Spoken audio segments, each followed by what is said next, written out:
Hello and welcome to the ASID Interior Design Billing Index third quarter press conference.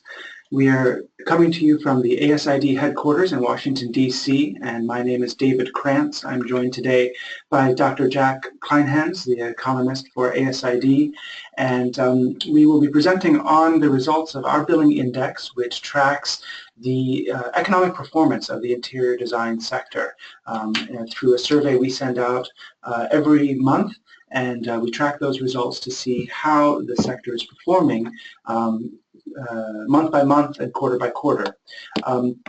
We do this as part of a core part of our mission at ASID. We have a research department which includes an economic focus where we track how the business is doing, how the industry is performing, so that our members can compare their own performance to everyone else and see how they stack up, so that our industry partner members can look forward to what they can expect in the coming months and track their sales and performance as well compared to the overall industry. This is a service that we're proud to do, and we do it in conjunction with the design media. We are available for any interviews or data points that any of the reporters that are listening today might have. You can reach either myself directly, Vice President of Research at ASID, or through me and through our communications team, Dr. Kleinhans, any questions you may have.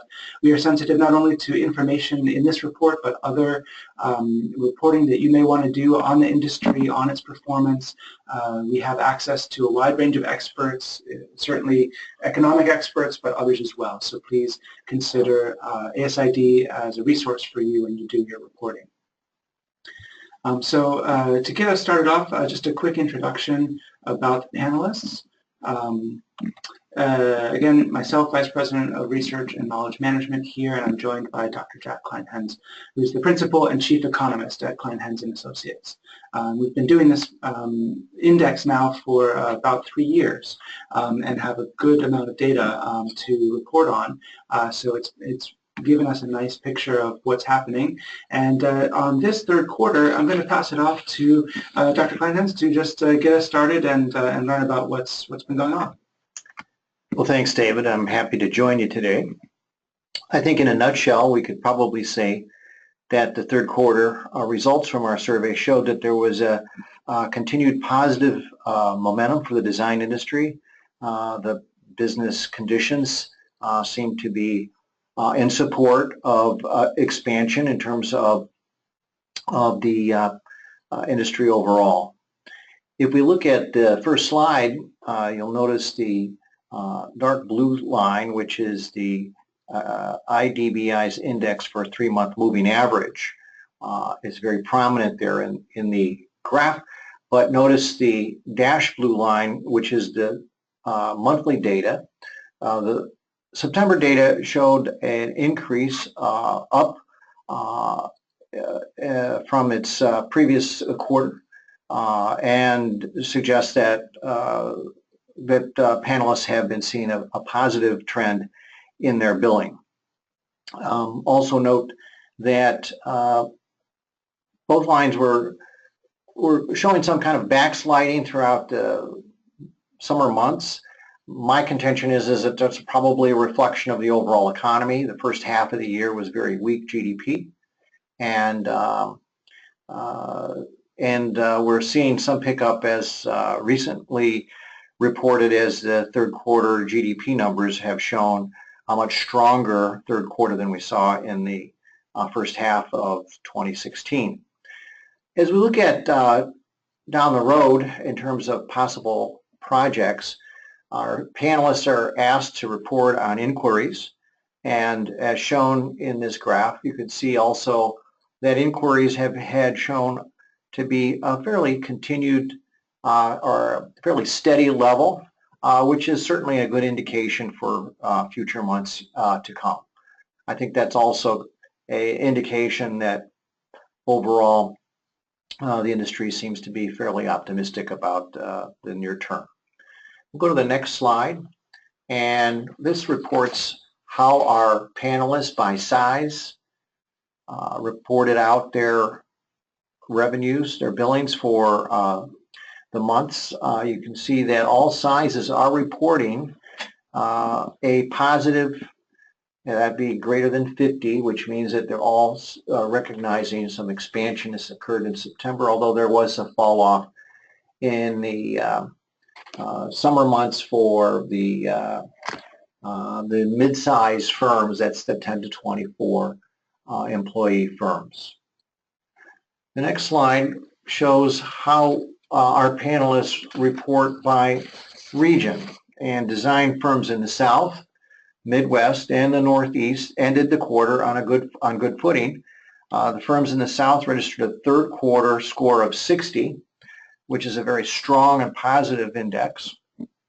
Midwest firms rebounded nearly 12 points during the quarter, and Northeast firms also advanced during the three-month period, same three-month period.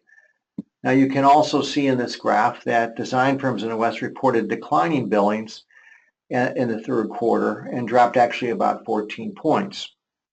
I just want to emphasize that obviously we do not have a national market, and that we are made up of a lot of regional economies, and some regions are doing better than others, not just because of their economy, but there also could be issues relative to demand and supply of materials, or acquisition of land for development, etc. And I think that might explain partially the downturn in the West, because there's been some issues regarding construction in the Western states.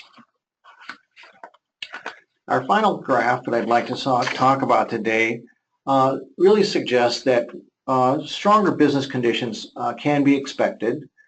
The very top line is the Dodge Momentum Index, which is a broader index of construction spending for both residential and non-residential. It's a very favorable rating. It's been up, and it's been in a relatively elevated level through most of 2016. The report that for October just came out and actually is showing an upturn, even though the September number shows a downturn. The red line is our Conference Board indicator, which is sort of a broad measure of consumer expectations. So as you see in this graph, the red line is hitting a higher level than we've seen throughout the last 12 months.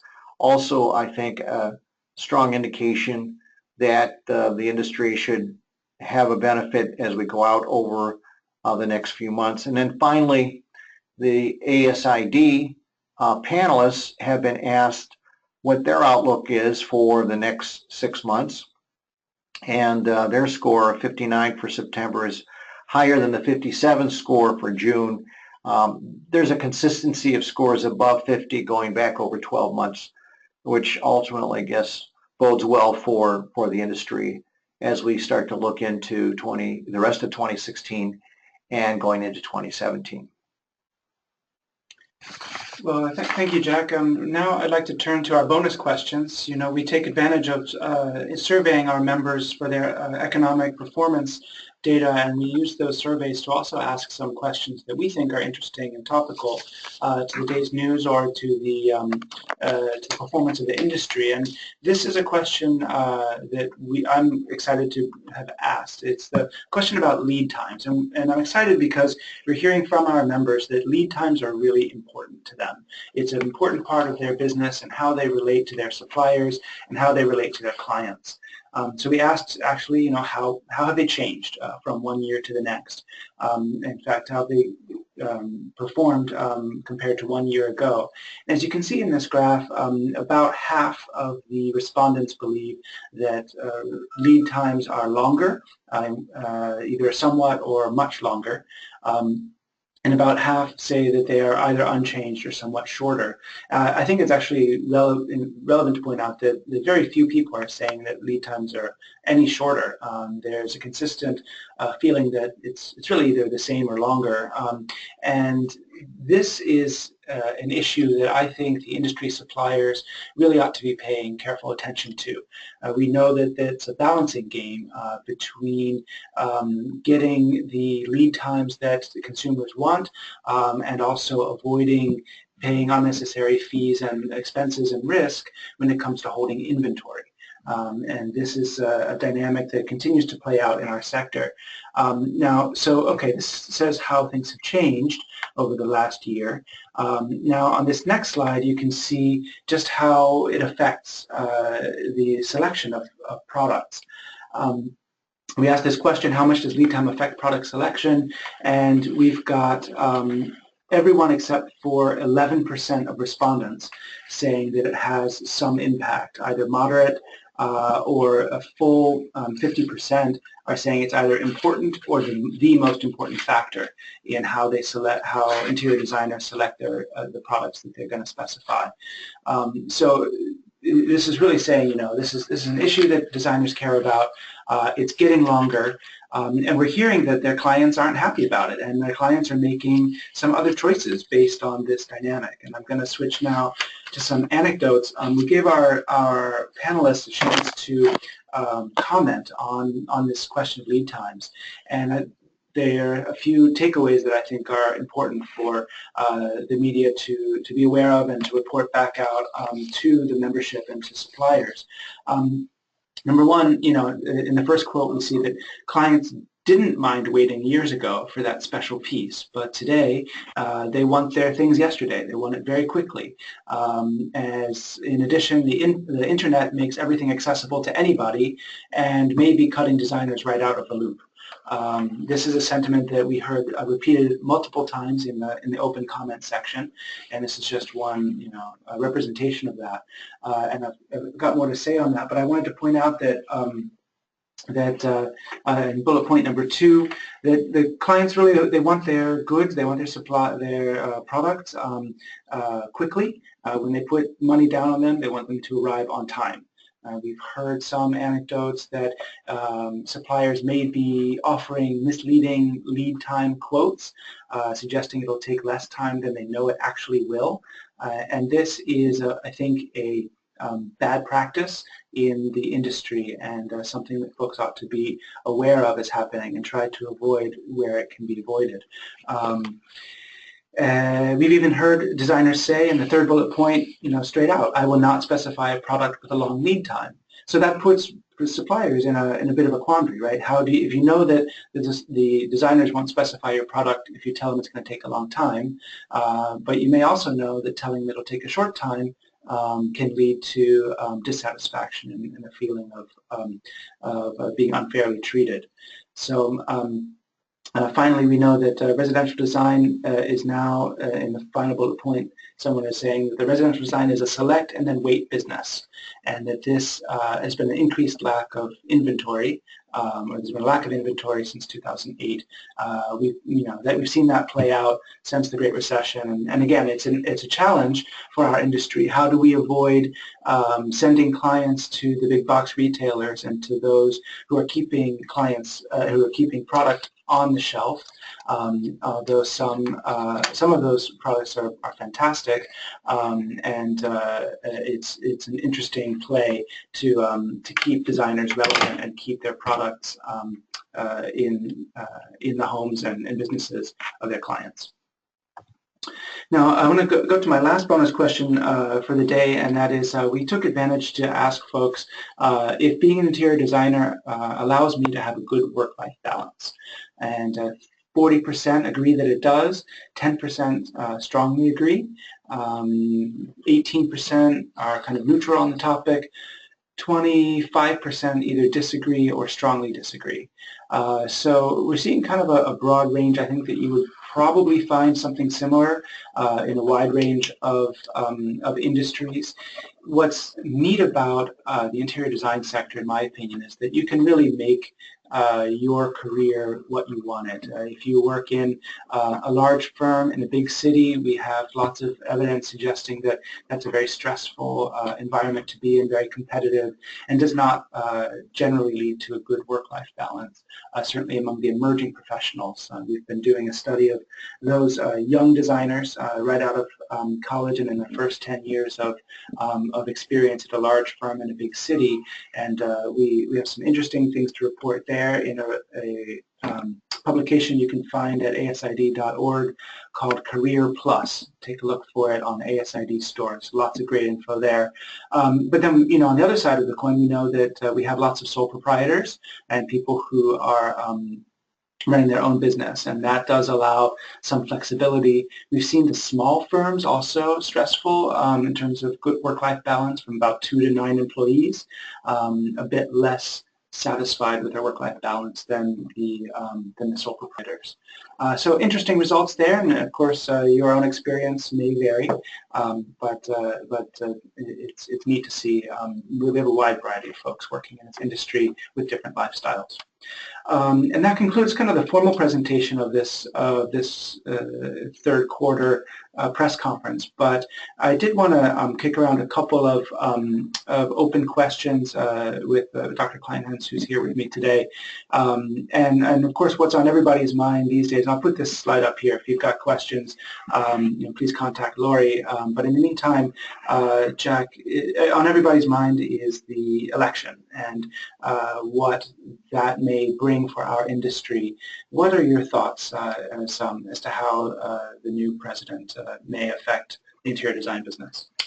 Well, there are two policies that certainly would impact the economy that would impact your industry. First of all, certainly the proposed infrastructure policy, and second, tax reform.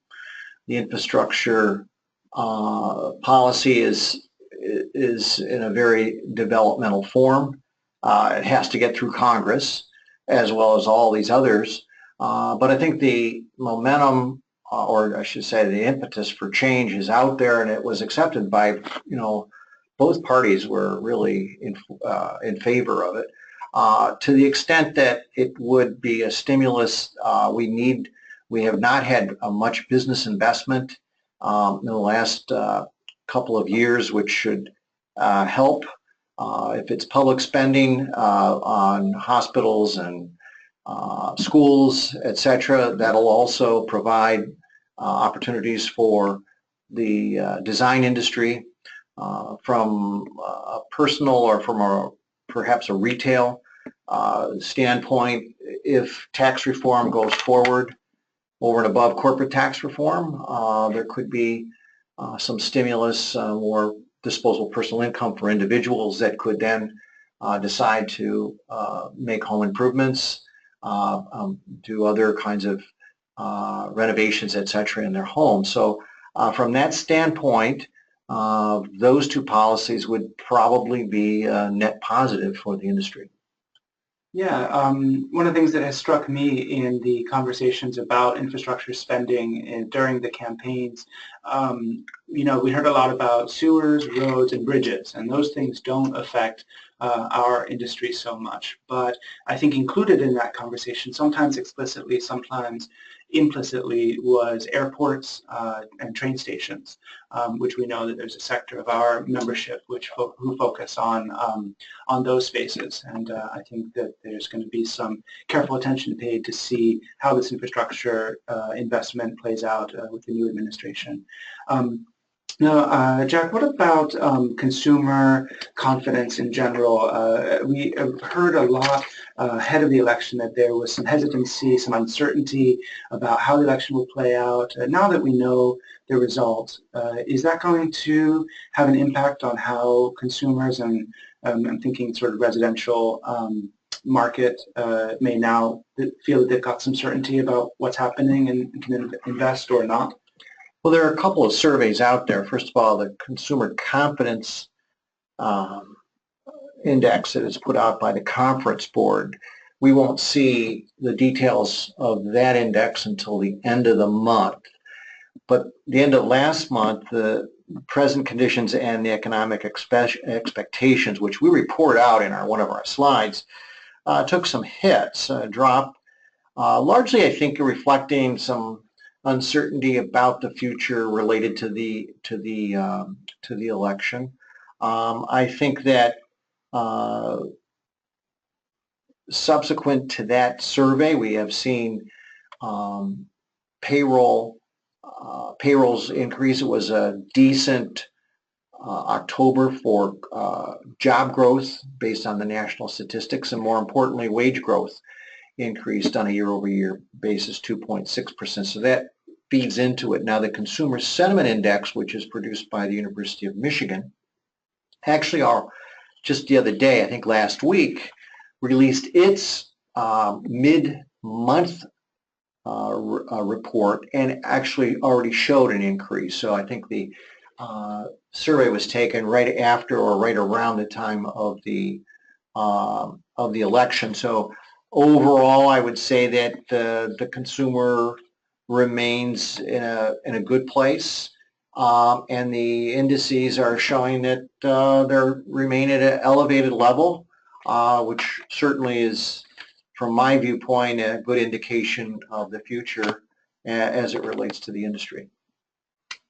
All right, very good. Well, if you've got any additional questions for us, things you'd like for us to explore, please send an email or make a phone call to the information you see on the screen here. And please make sure to join us 3 months from now. We do our next